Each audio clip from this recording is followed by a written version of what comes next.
Now, welcome, friend. Welcome to the second day of developing and cultivating Samatha. We start the session. Just step back into a few moments of silence.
So namaste and welcome everyone. Let's continue this moment of silence and we'll just take refuge as we did yesterday. We'll take refuge in the divine, in our gurus, in the masters, in the scriptures, and in the company of people who are walking towards truth, who will not mislead us.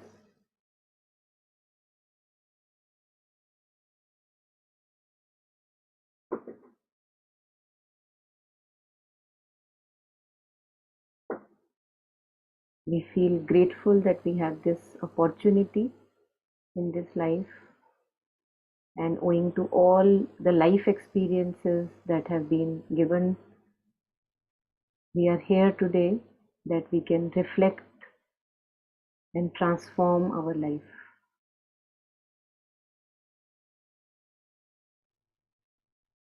Understanding the preciousness of this human birth, understanding that there's so many causes and conditions which are so favorable for our practice. We have a sound intellect, sound mind, all the senses can work properly, we can understand things, and we can walk the path. There's nobody who is letting us not to walk the path. We have that freedom. We have the company of scriptures, company of gurus, masters, discourses.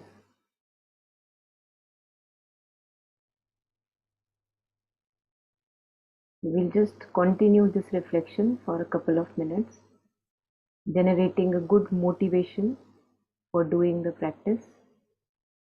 How fortunate we are right now, reflecting, contemplating on this good fortune and making the best use of it.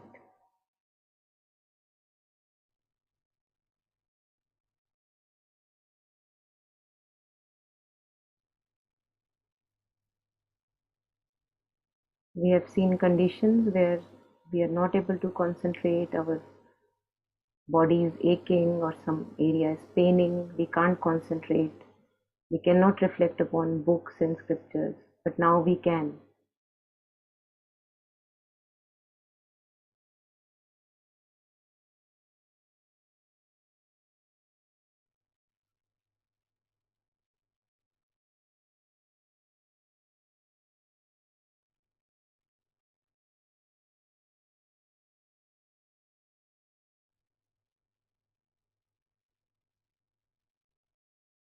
Understanding the significance of this fortune, good fortune, and making a sankalp or a vow to make the best use of it for the benefit of ourselves and benefit of all sentient beings.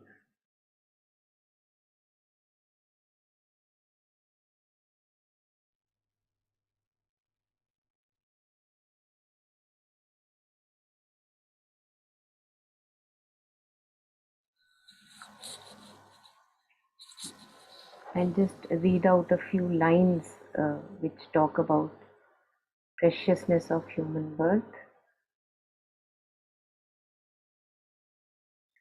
So there are these 37 practices of a bodhisattva, and one of the verse says, having gained this rare ship of freedom and fortune, here think and meditate unwaveringly night and day, in order to free yourself and others from the ocean of cyclic existence. This is the practice of the bodhisattva. So we have to just remind ourselves, I feel, again and again, because at times things may be overwhelming in the outer world and we forget that irrespective of that, we are very, very fortunate and we can make use of this particular moment that is there in front of me, where I don't have any that kind of an illness that I cannot function well, I cannot concentrate, I can concentrate, I can read, I can reflect. How fortunate. So making the best use of that. So yesterday we were practicing Shamatha meditation, calm abiding meditation, and we realized that in order to still ourselves fully within, it's very, very important that we understand that things will be moving outside. So that's why we were reflecting upon the law of impermanence, that things will be changing. And when I know that I cannot find a lasting ground of happiness outside, then I can give up slowly all my false hopes, which make me waver from my shamatha, from my inner poise, equipoise. So there was also a little bit of practice that I shared with you and requested that if people can try at home, it would be nice. So I hope some of us tried, and I also some of us tried steadfastness, where you don't move, you try not to move. If there is a itch, you don't scratch, you try not to scratch. If like after some time it doesn't go, of course consciously you scratch, but for the first 2-3 times you avoid the scratching. And if somebody wants to share anything from the practice or any questions, we can take, and then I can move on to today's content. Yeah.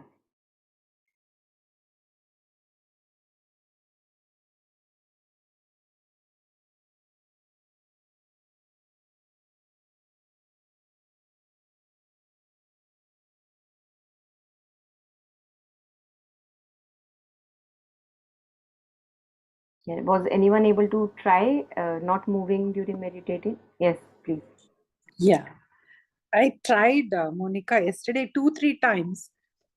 First, whenever I think that I should not move, I should not scratch, but deliberately, something was happening to me. I felt like scratching.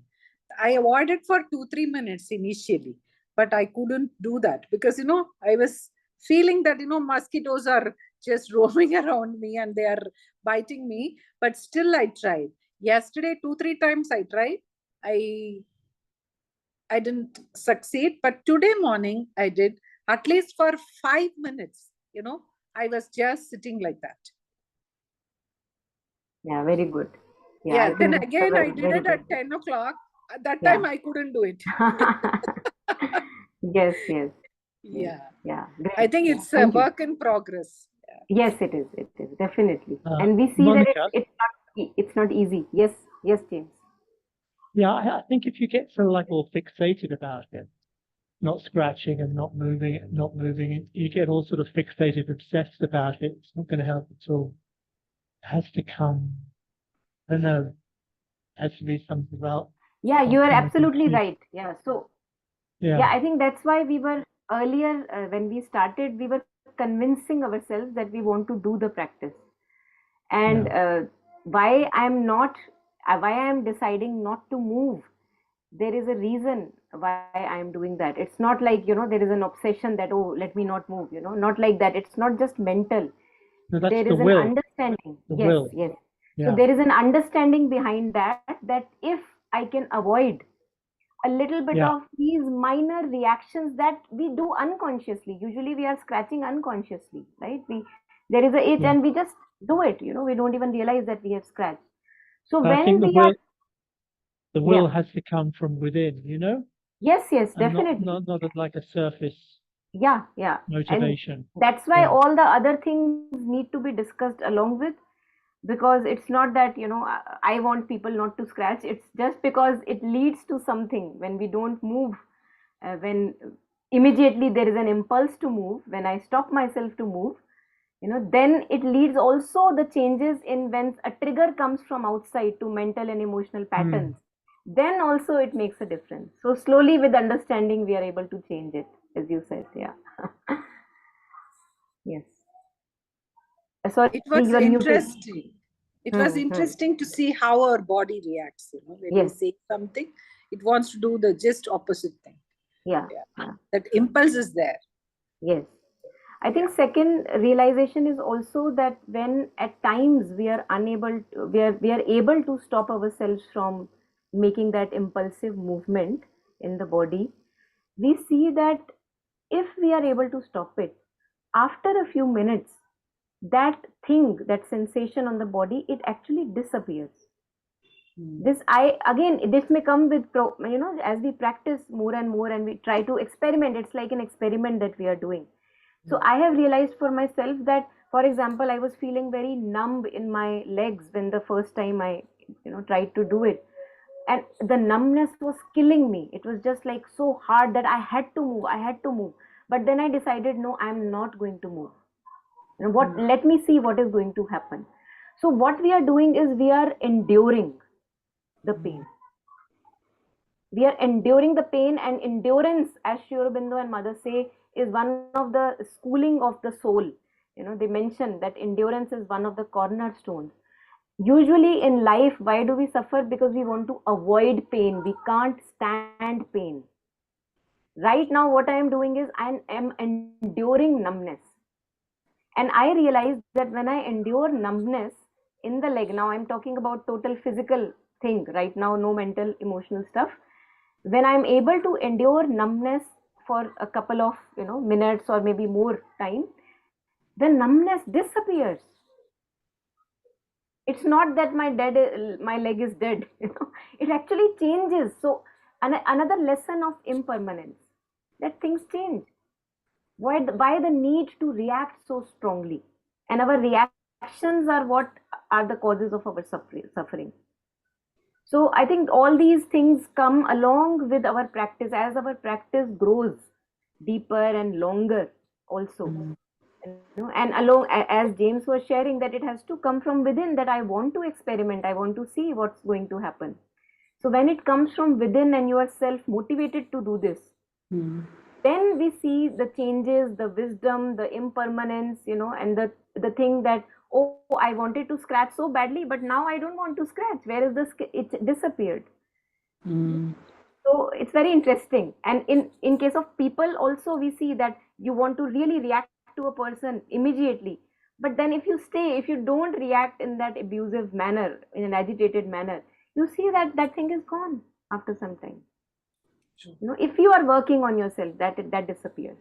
Of course, we are very clever beings. So we ruminate and regurgitate and make it alive again and again.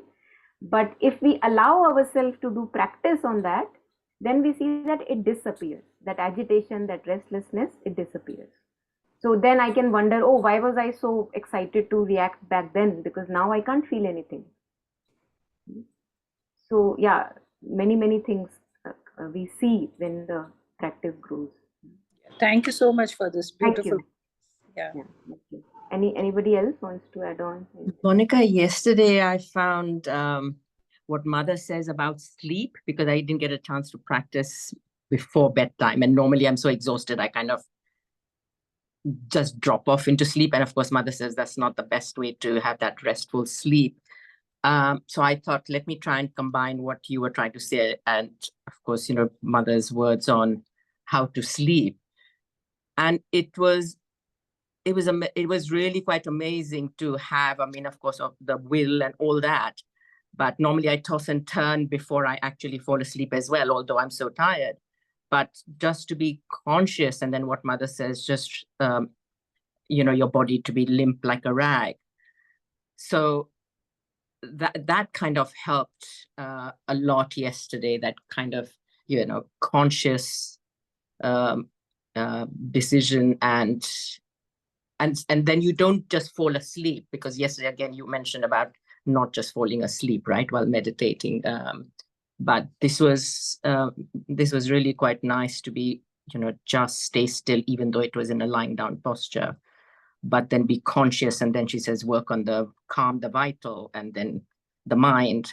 So all that combination was wonderful to put together with what you went through earlier in the morning. Thank you. Yeah, great. Thank you so much. Yes.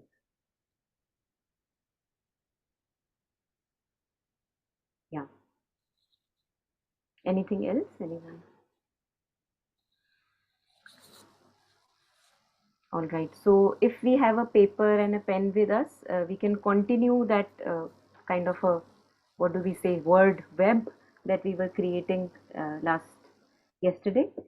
So in the middle, we had written Samata, and one of the legs that I had created was the law of impermanence. So usually we keep moving, anything sways us. So for that, if I don't want to get swayed now, if I want to be equipoised, I have to understand the law of impermanence. Things will change, and they are changing each and every moment. So that we understood, and the next thing that we are going to think about today, reflect upon today, which will lead to a better samatha, is in Buddhism they talk about virtuous conduct, and in Yoga Sutras again they talk about like the obstacles. If we are not doing, then there are obstacles, or ethical conduct or morality, whatever name you can use. Sheel also is the word, sheel, sila or sheel, that they use, where in Sri Aurobindo's and Mother's terminology we will say purity. So Mother and Sri Aurobindo in Synthesis of Yoga says purity and concentration go together. So this equipoise that we want to have in ourselves, this will have to go along with purity. And purity, in Buddhism we have like a few hints or points on which we can reflect. So they say that if we do these things, then our mind becomes impure and I'm not able to concentrate. All of us may have seen, whenever we have said anything abusive to a person, whenever we have overreacted, whenever we have acted out of greed, lust, desire, agitation, restlessness, we see that we are unable to concentrate. Whenever we gossip, we are unable to concentrate. So if now we want to make our life more pure and more ingathered, so that some sadhana, true sadhana can happen within, it's very important that we follow these precepts, as they call it. So one of them is not to take any life. So because if we keep killing insects and people, we may not realize, but it's like an impurity that we are adding on, and we may not be able to concentrate well. So taking life is one of the kind of in ethical conduct, they say that better not to take life. Even in Auroville and in Pondicherry, we don't spray killing spray on mosquitoes. We remove them by those lemongrass or other sprays. We try to remove them rather than killing them. So at times we have to kill a mosquito. At times there is just too much and one cannot handle it, and it may be dangerous or whatever. So masters have said that whenever you are killing, if you have to kill such an insect or anything, you pray for a better life for that insect in the next birth. So at least do it consciously, not like just rubbishing an insect. And with Mother and Sri Aurobindo, we see that in each and every grain of existence the divine is there. So taking life is one of the things that is to be avoided in ethical conduct. Then taking what is not given, like stealing. And for example, we borrow a book from a person and we never give it back. It may seem very harmless, but if we do that, then it comes under unethical conduct. So to avoid such things, or for example, if somebody has kept a piece of chocolate for his own self and I take it, so it may be in fun, but all these things are counted under unethical conduct, and which disturb our balance. And that's why if we now want our balance to become more poised, it's better to avoid these things. Then sexual misconduct.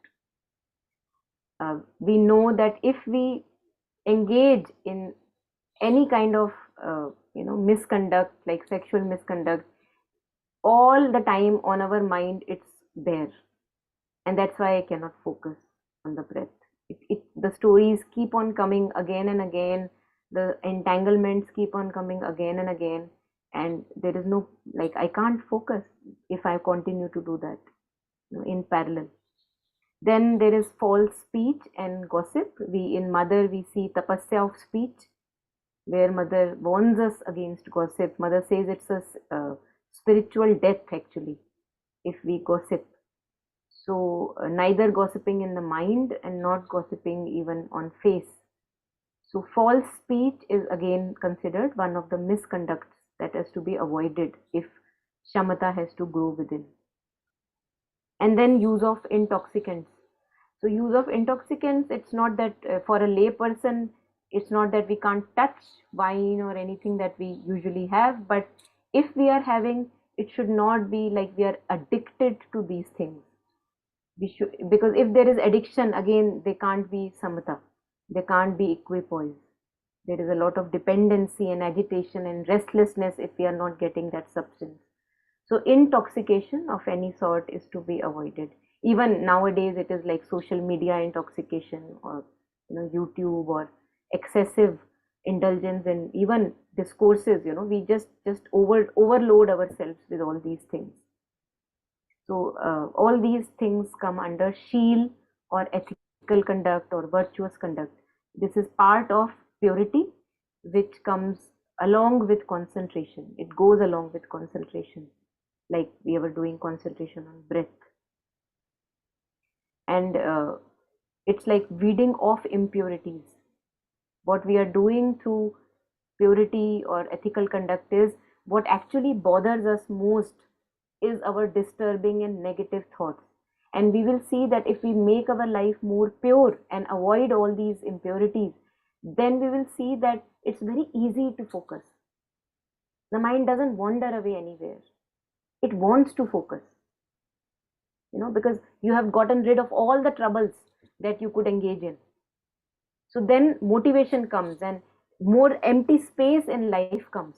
And that empty space now can be full of all the virtues like compassion, generosity, helping others, spending time in some selfless seva, where you're not getting anything for that seva, but you're just offering your work, your presence, your time, your skill, your effort.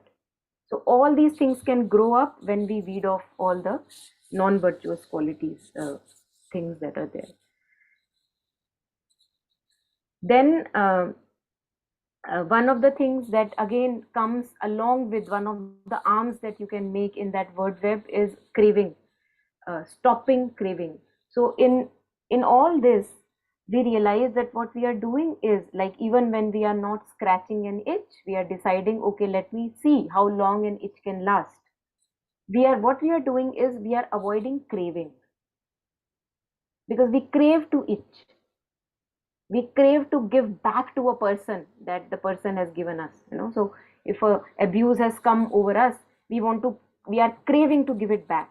Craving is wherever there is a restlessness, there is an intense vibration there, like I can't do without it.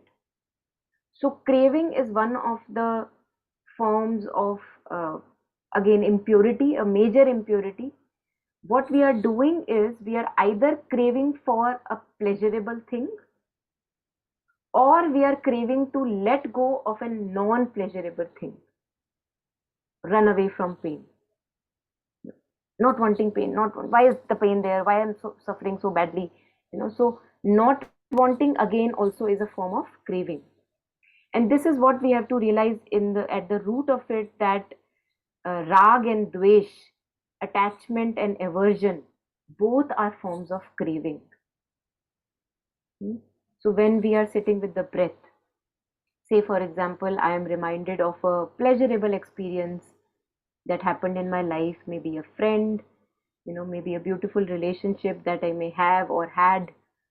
And then what happens is that we begin to feel its sensation, and we feel like, wow, it was so beautiful, it was so beautiful. So again, I'm giving rise to that sensation in the body. Wow, it was so beautiful, why can't I have it again? So this is again craving. So to see that sensation arising, and to see that I am craving again, so to see this happening for us. Then the second is when there is pain in my life, like we were talking of, pain of numbness, or pain of an itch, or a pain of a situation that has happened in my life. Again, we will see that what I am wanting is, I don't want this pain in my life. Again, craving not to want it. Yeah, I'm in a session at the moment. Please. No, what do you want? Yeah.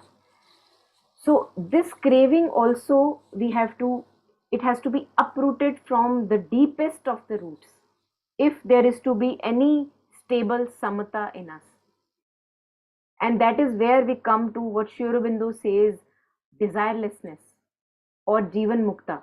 And I know who people I am talking to right now, because all of us are mature enough. We cannot say now that the desire is a helper, ego is a helper. All of us are mature enough. We are in such stages of our life that the desire as a helper, it has served us as much as it had to serve. Now it is more of a bar. Now ego is more of a bar, right? And that is why we can talk it out here. So wherever there is craving, suffering will come. Craving and suffering are linked. So to uproot craving from the deepest root at the sensation level, when I'm sitting in meditation and I am thinking of a situation that has happened with me, I will see either I want to run towards that particular situation or a person because it is very pleasurable and I want it again, how beautiful it was. Oh, I felt so good. I felt so in oneness with that person, or anything. Either it will be that kind of a craving, which is rag, which is attachment, or it will be, why did that person did that to me, or why did that situation happen to me? It would be running away from pain. So if I can maintain, see the sensation arise and do nothing about it, what happens is wisdom arises. In that wisdom, in that insight, you see clearly for yourself why that situation has come into your life. Nobody else has to give any answer to you. You don't have to run to any therapist at all. If we know how to work with ourselves and stay with our breath, stay with all the experiences that are happening in our life, just staying, nothing doing, just staying. By staying anchored in the breath, we are just staying with that experience, letting the sensation arise, looking at the sensation, seeing that now the craving is arising because it's such a beautiful sensation, you know? Or seeing that aversion is arising because I don't want to have this pain in my life, So when we see and when we understand all the things that we are talking about, then insight arises. In insight, we understand why things are happening the way they are happening. And there is a release, there is a understanding. So to understand this, just one more addition, and after that we do some practice, maybe take some sharing if anybody has. Why we suffer? Buddhism has kind of essenced it up in 8 worldly concerns. That if, and this will also go under craving, that craving leg that we made for ourselves, this will go under 8 worldly concerns, will go under the craving part, stopping craving, cessation of craving.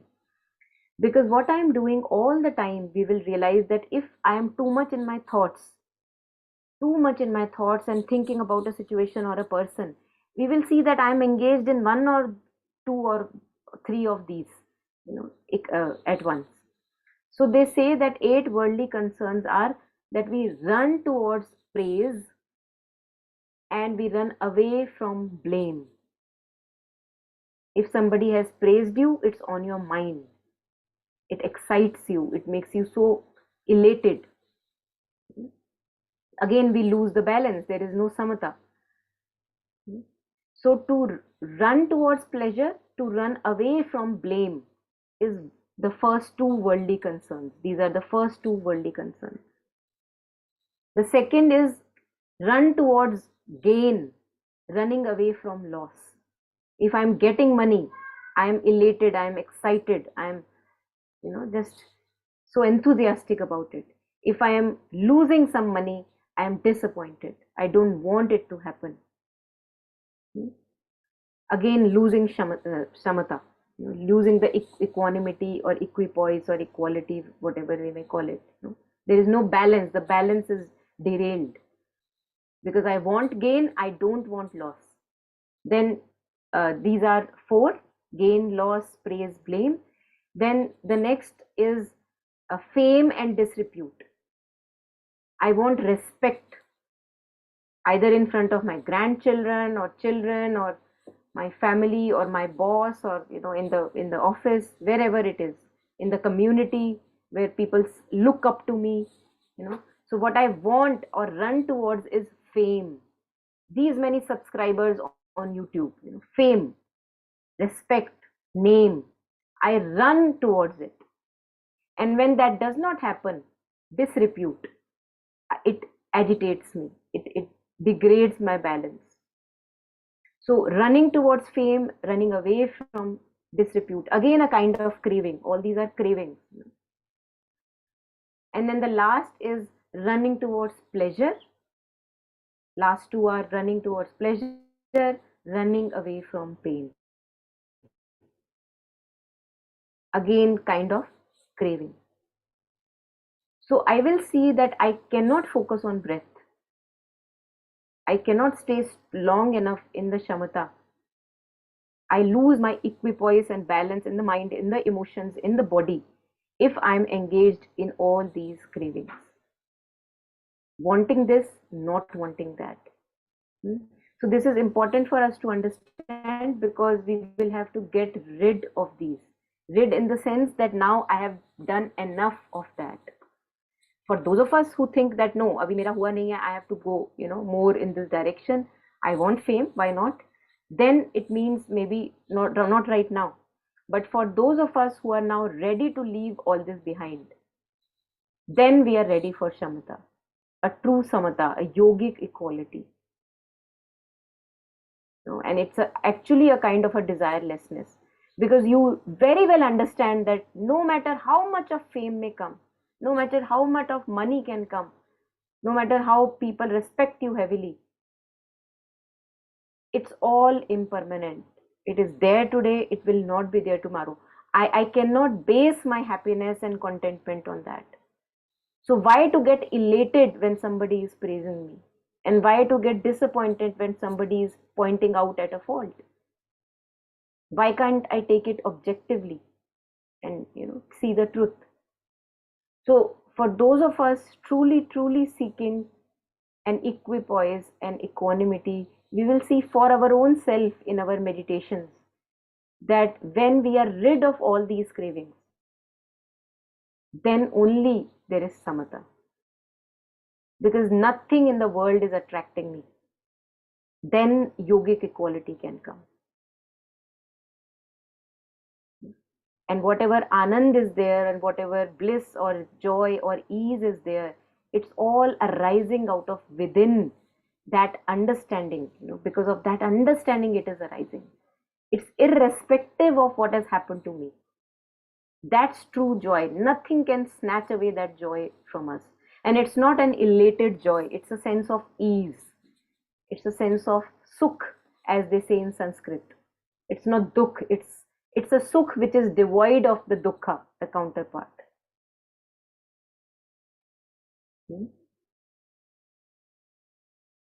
So now, understanding all these that go together with the concentration, now we can sit and see for ourselves our equipoise and see the disturbing elements also, because they will be there. And then slowly we can make it longer and make it more stable. And also, again, these poisons will keep on arising. Yeah, delight, exactly. This is the delight that comes from within, and nothing, no object or a person is giving it to you. So that's a delight from within, Satchid Ananda. So this is just a taste of that true joy which comes from being who we are truly, seated in ourselves. So anything here? Anyone? Anything so far?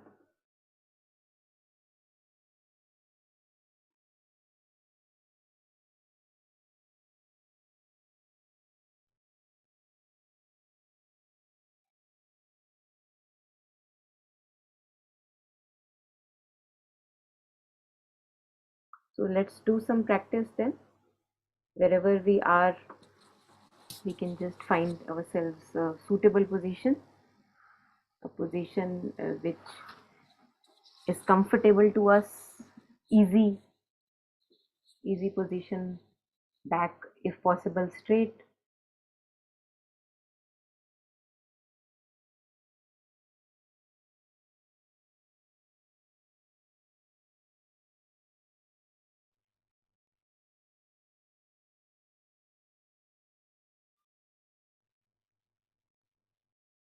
And resisting nothing, whatever has to arise, letting it arise. Bringing our attention in the body with the breath. For those, if some of us want to focus on the belly going up and down, that's also okay. Or if tip of the nose is better, then there we can place our attention. Either of these, avoid switching from here and there, just for a stability. Either of these, either the movement of the body when the breath is going in and out, or at the tip of the nose when we are feeling the breath coming in and breath going out.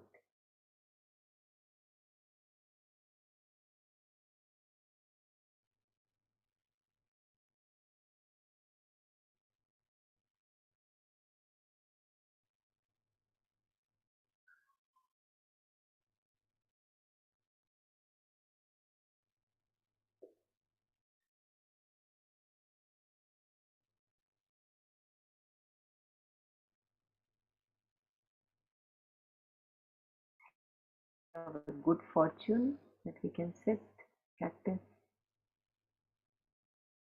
placing our attention on the breath.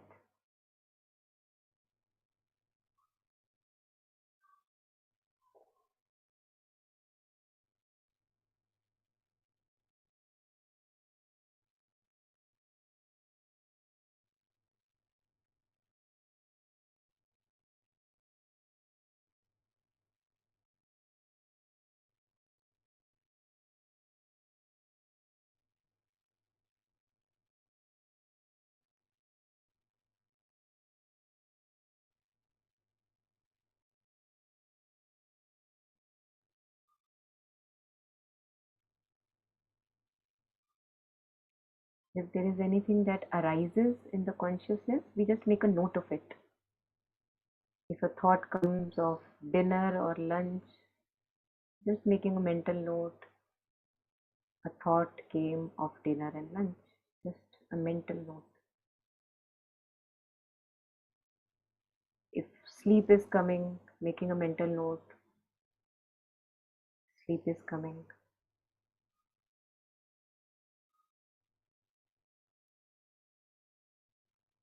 If any other storyline in the head is there or feeling is there, just making a mental note, labeling it for yourself, making a mental note and letting it be.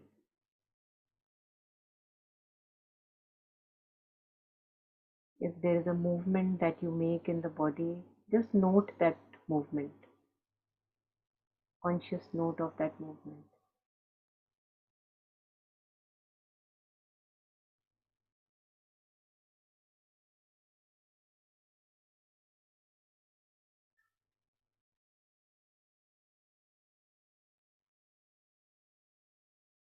If the attention is getting scattered, again making a mental note, getting scattered and bringing back to the breath.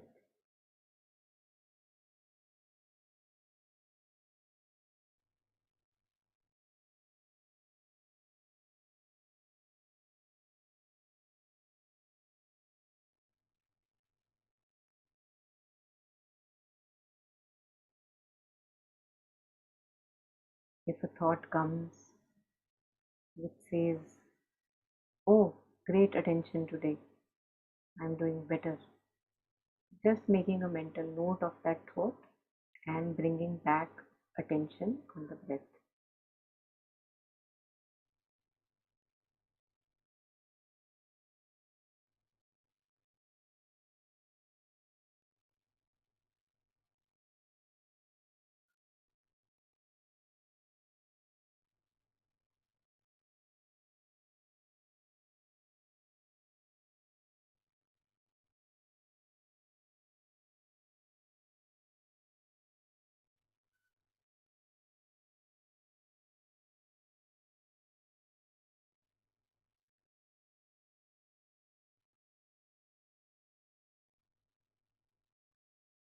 If you get swept away in a particular storyline or something that has happened in your life and you catch yourself, just see, make a note, got swept away, and bring it back.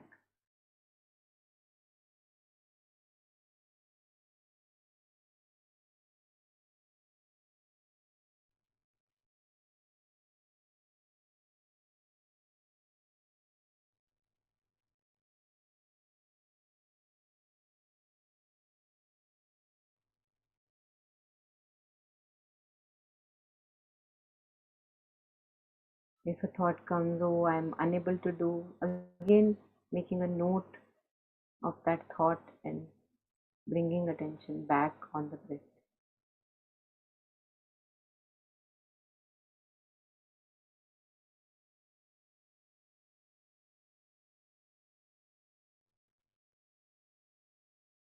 Any other happening in the body?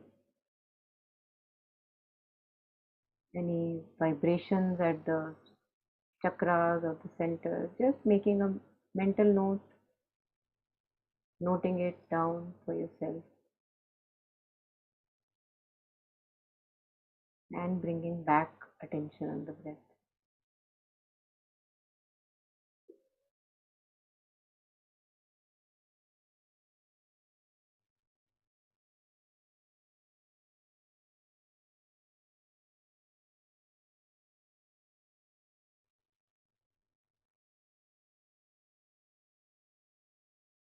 Nothing can move you now from the breath. No glitter is there.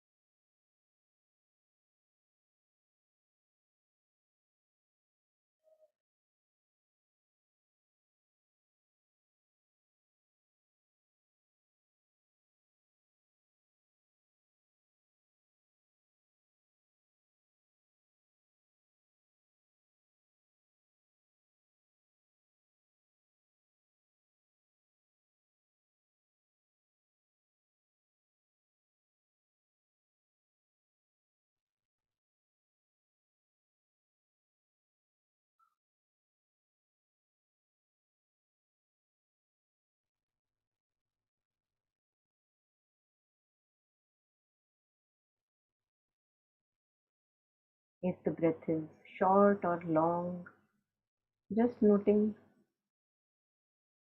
and coming back to the breath.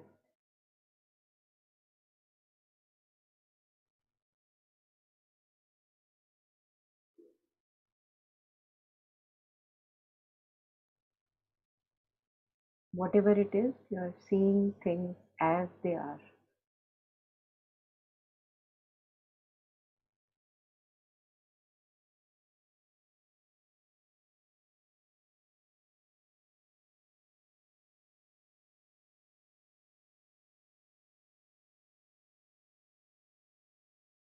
More restless today or less restless today, just making a note. More poised today or less poised today, making a note.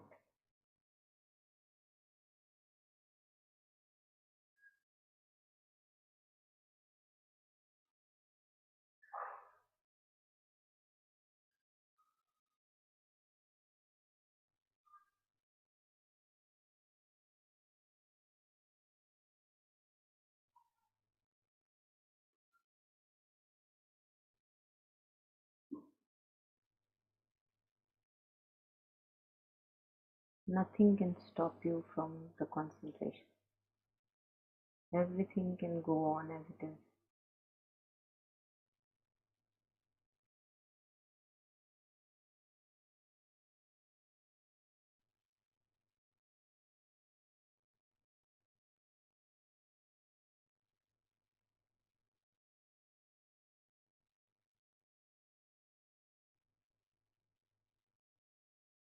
If there is tiredness somewhere in the body or mind, noting the tiredness.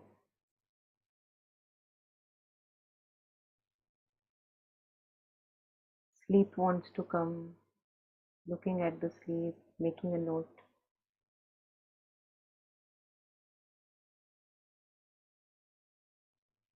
Waking yourself up.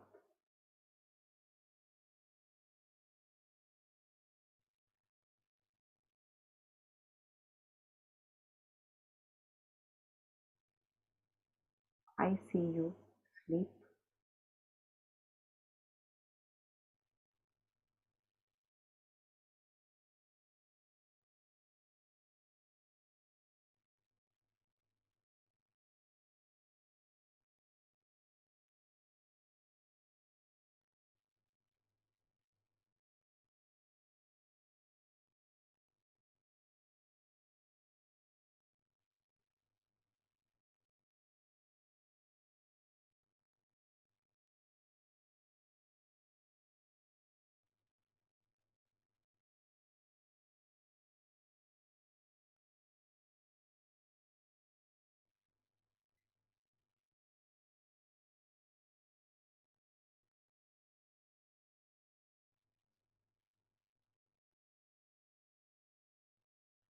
Staying close with the breath.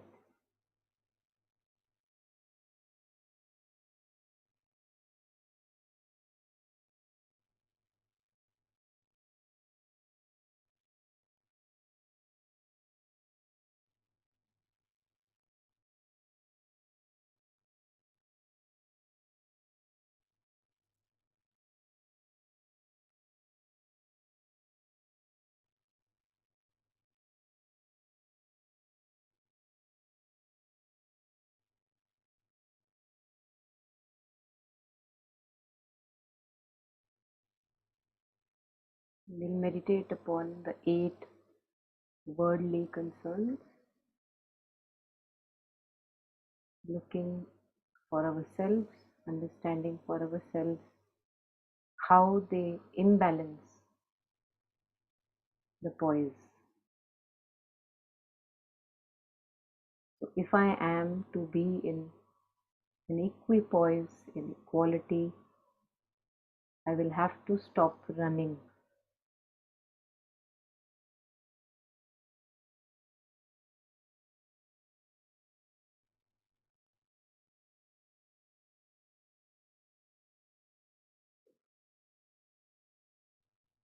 Letting praise come when it wants to come, letting blame come when it wants to come. Letting both of them go when they want to go. Letting gain come when it wants to come. Letting loss comes when it wants to come. And letting both of them go when they want to go.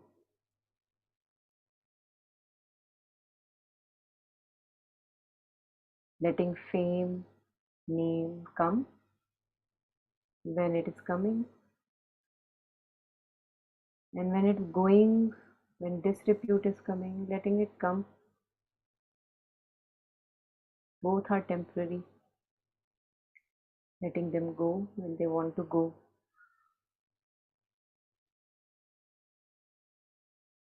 Letting pleasure come when it is there. Noticing it is pleasure. It doesn't last long. Letting it come. When pain comes, letting it come.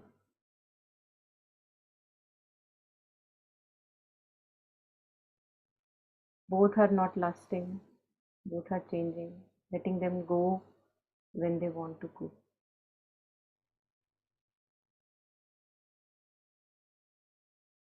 Not basing my poise on all of these 8 worldly concerns.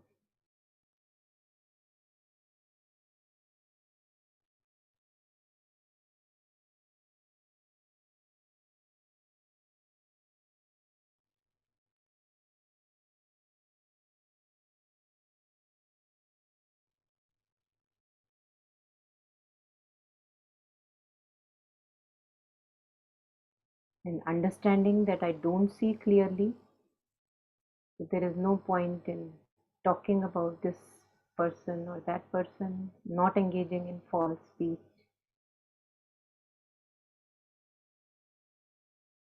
No point in gossiping, because we don't understand the way things are working. Why people are behaving in the way they behave. What moves them. We don't understand. What's the point? Why to waste energy there?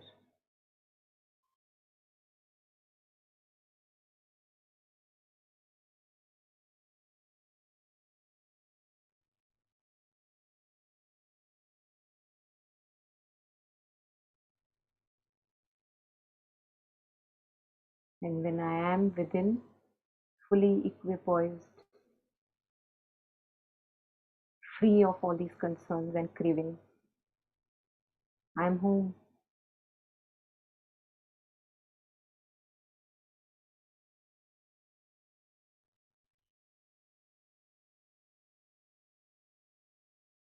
I am not resisting the flow of life.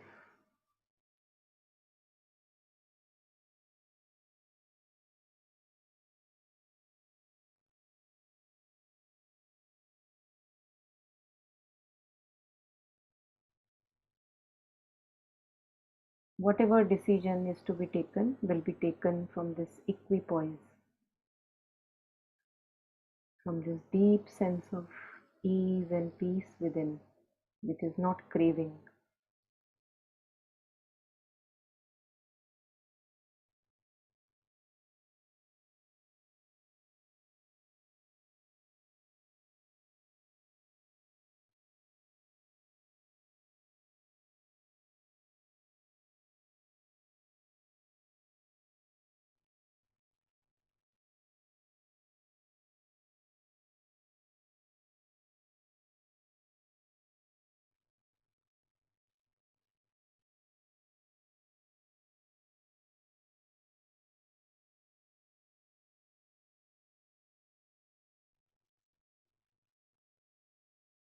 Just entering the body and making a scan of the body from top to bottom and bottom to top, slowly as you want it, scanning it.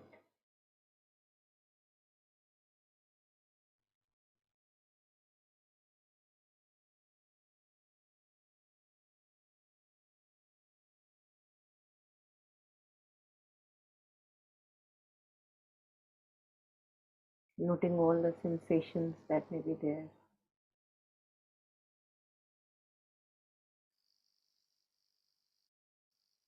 Any aches or pains that may be there, or ease and peace that may be there.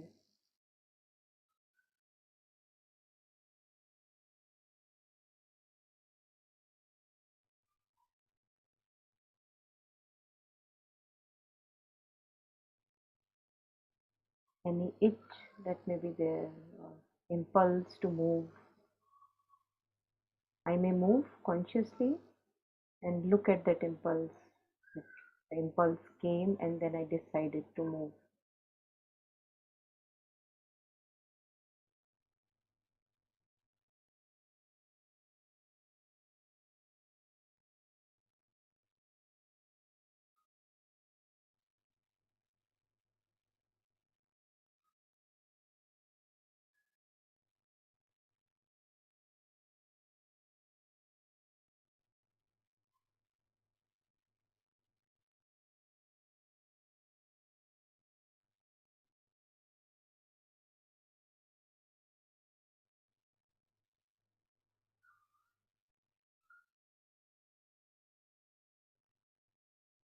Whenever there is any pain or an ache or a numbness, we can, if we can endure,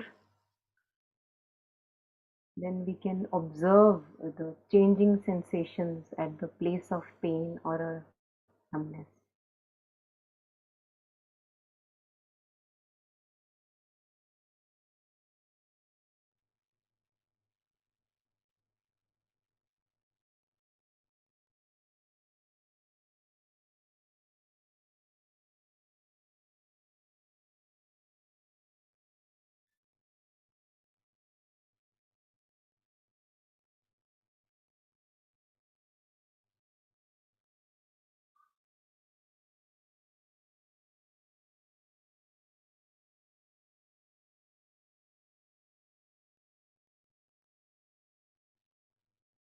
And in this state of an equibalance, calm abiding, we can take any topic for reflection whenever we want, if ever we want.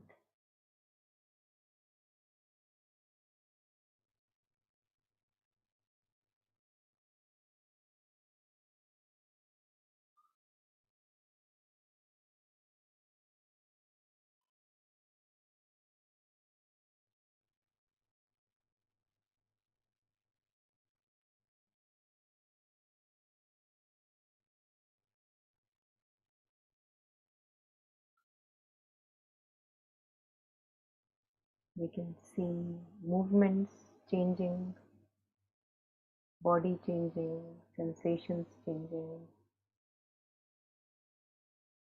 states of mind changing.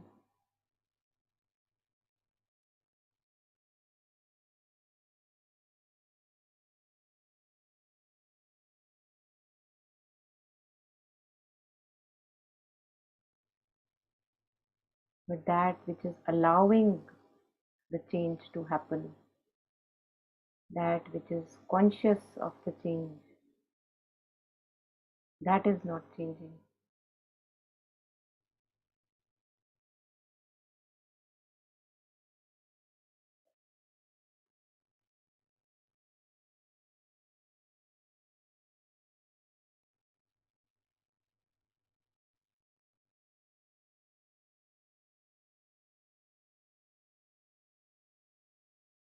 And that is all pervading. It's present throughout the body and beyond.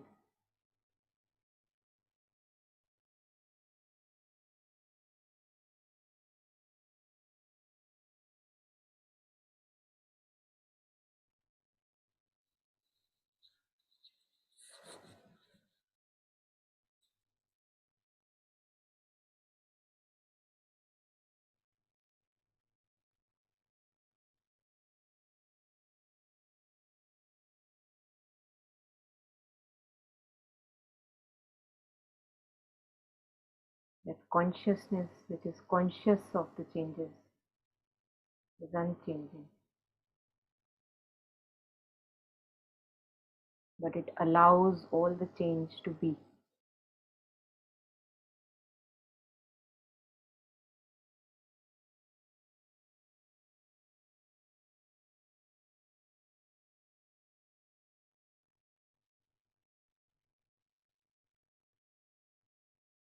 Wherever there is a sensation in the body, there is consciousness of the sensation.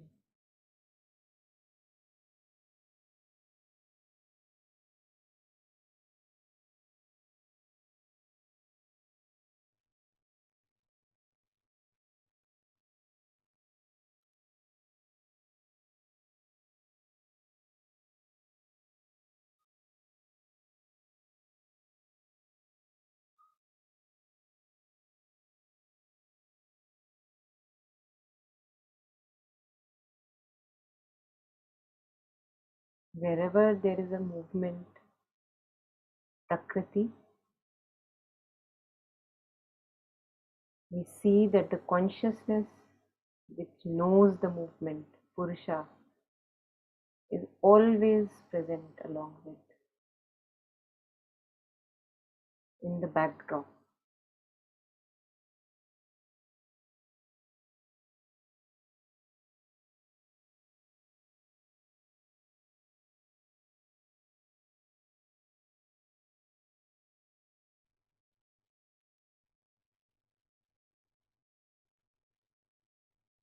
It endures the pain, the suffering, the turmoil, the excitations, the happinesses, the joys,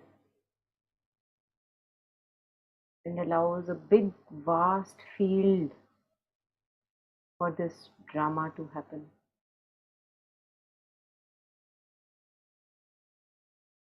Forever present.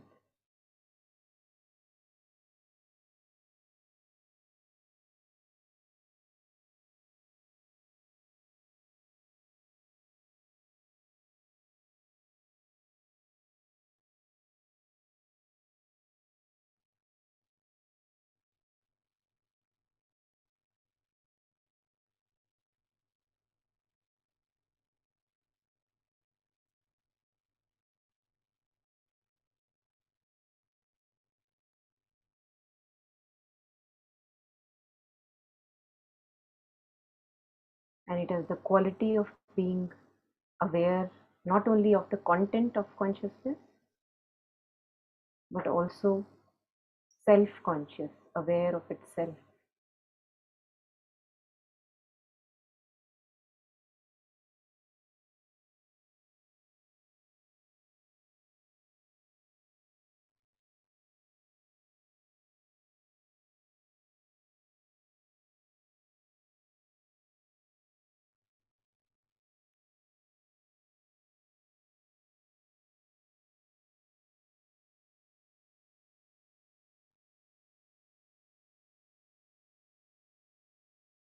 It's the same knowing, same consciousness which is all pervading, present in each one of us, knowing thoughts, knowing feelings, knowing all the happenings of life.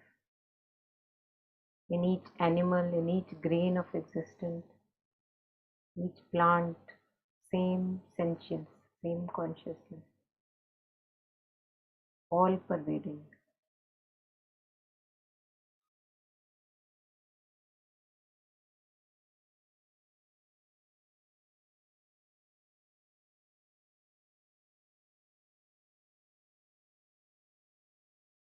And this is our secret oneness.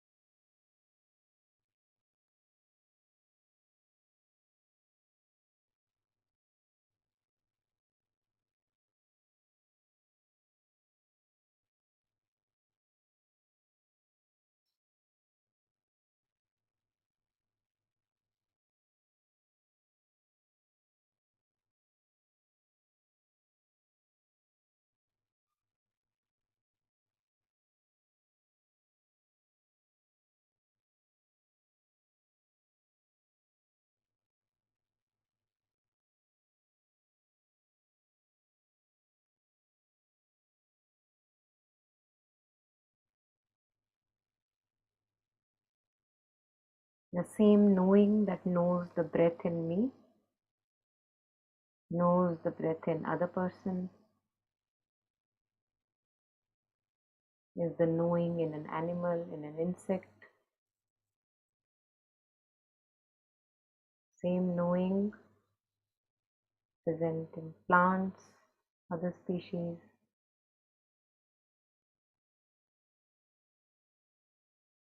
Even in stones, as if sleeping.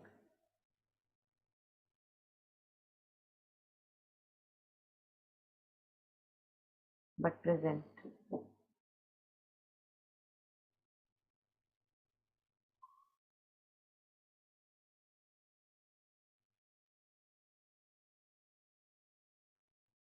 And through this knowing, I understand things. I know I am disturbed. I know I am peaceful.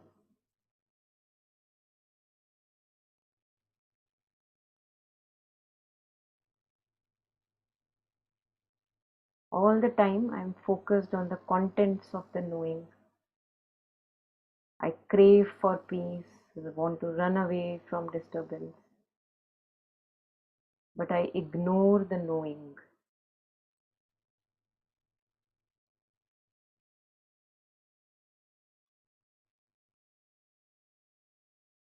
I forget that I am the knowing all this while.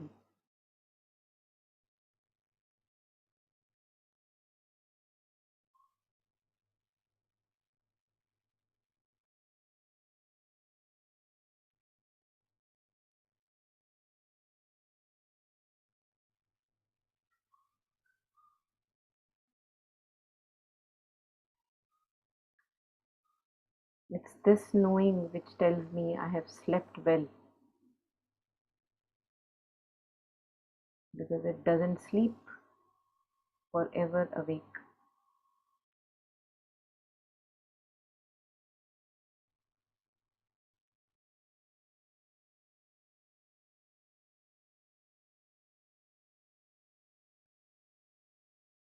In this knowing, all the modifications of consciousness happen, all the sanskaras, tendencies, and they're all impermanent. No matter how stubborn those tendencies may be, they are all impermanent. And hence there is hope.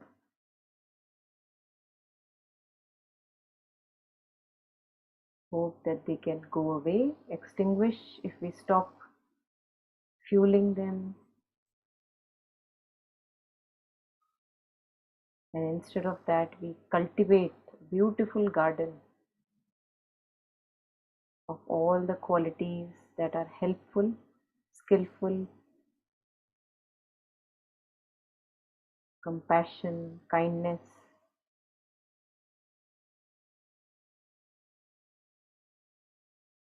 generosity, wisdom, friendliness, rejoicing if we see good in the world happen, rejoicing in that goodness. How nice that people are good. People are good at heart. How nice. All these beautiful qualities can be developed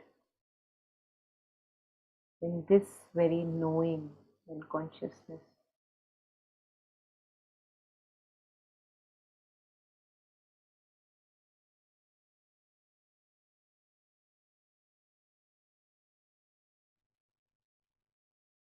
We have suffered enough. We have made enough blunders to lead us here. Now let us be helpful. Let us be one drop of poison less in this universe.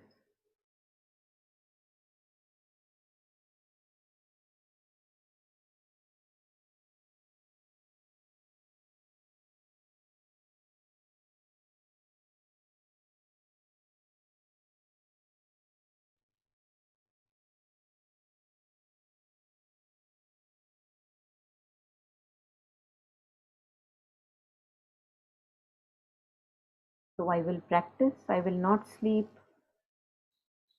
I will practice after a good night's sleep, I will practice every day, not only for myself, but knowing that this will benefit all the others around me.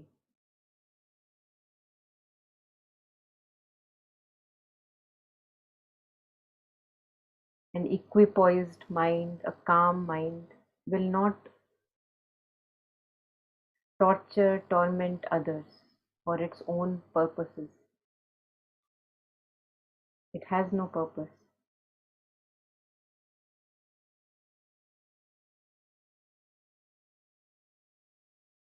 It is not doing any work for its own contentment, because the contentment has been found within.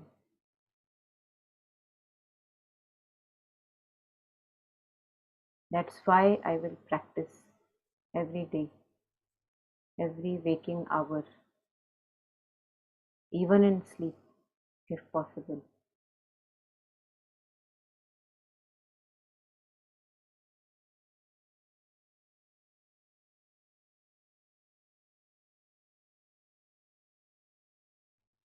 I have slept enough, so I will practice.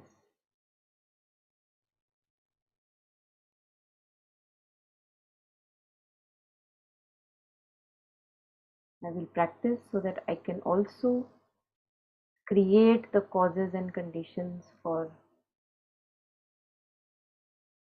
future lives which are also fortunate, so that I can continue the practice. Just like right now I have the appropriate causes and conditions that I can practice,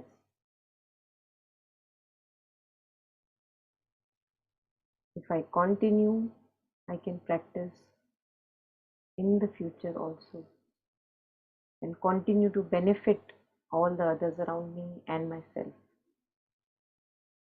generating that motivation, enthusiasm, using the time when pain is not there, suffering is not there in life, not wasting that time in trivialities, making everything conscious,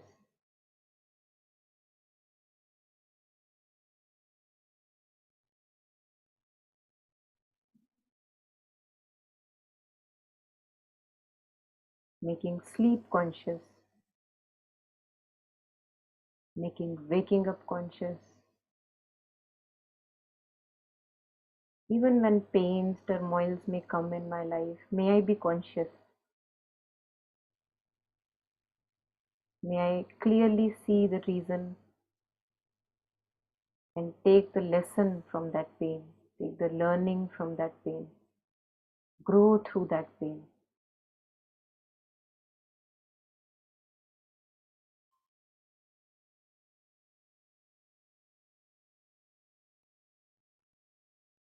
And when good times are there, when I'm relaxed, there's nothing that I'm worrying about, then also let me practice.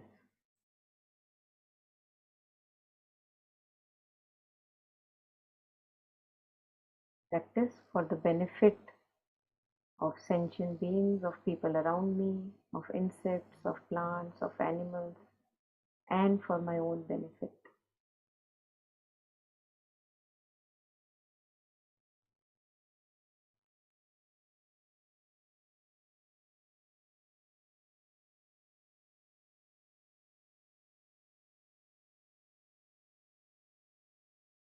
May we not suffer. May all beings be well, progressive, happy. May they all be enlightened, connect with their true self, find the true source of joy and ease and peace. May no one suffer.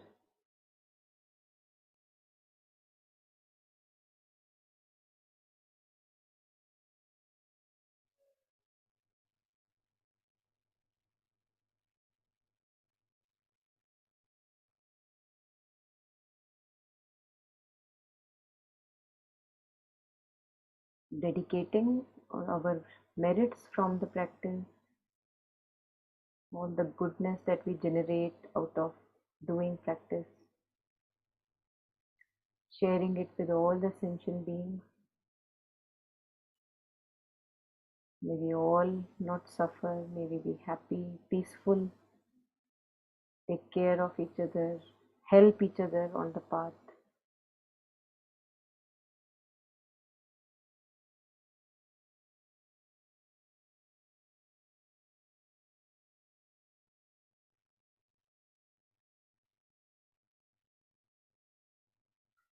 And make the best use of this precious human life.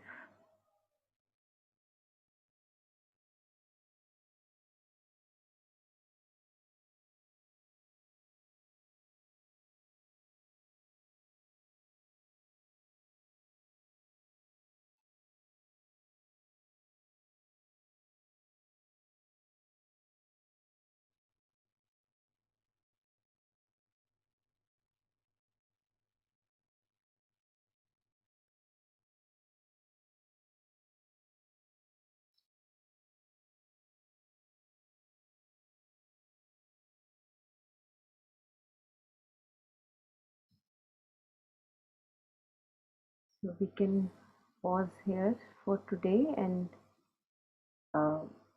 for tomorrow we continue some practice at home. Whenever we have time, we can we can do anytime, anywhere where we have empty pockets of time, or if we have a proper time for sitting, either in the morning, afternoon, or evening.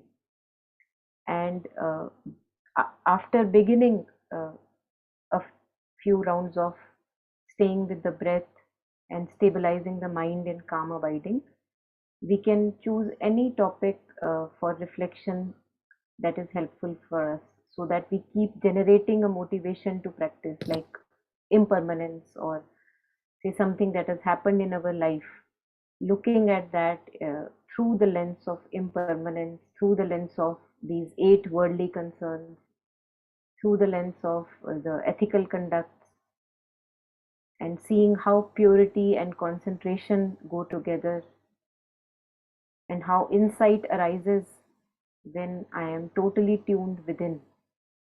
About any topic, we will see that insights will arise. And at times we may go back in the past. There we can see how to the pleasurable things we crave, for the pleasurable sensations we crave, and that becomes the cause of suffering. So to end that cause now, to catch it right there and then. And again, same for the not so pleasurable things, how we want to not have them, and how that also becomes the cause of my suffering. So enduring, endurance is the key. Things will happen and have happened in our life where we have to endure. What can we do? Things happen. So enduring through pleasures and pain, and not getting lost and swept away if pleasure is there, or good name is there, or people are all good around you. Noticing that also is there, which is subject to change. Anything that can be seen, Prakriti, anything that can be seen is subject to change. So I cannot base that as my source of ground, as my contentment. Just noticing these things, and as we establish ourselves in good shamatha in the beginning, good like focus with the breath, we can move on to taking any topic for reflection, and insight comes, and we know with clarity how things are and the way things are, why things are the way things are, for our own self. So I think we can stop here for today and do some practice at home. Anything? Anyone?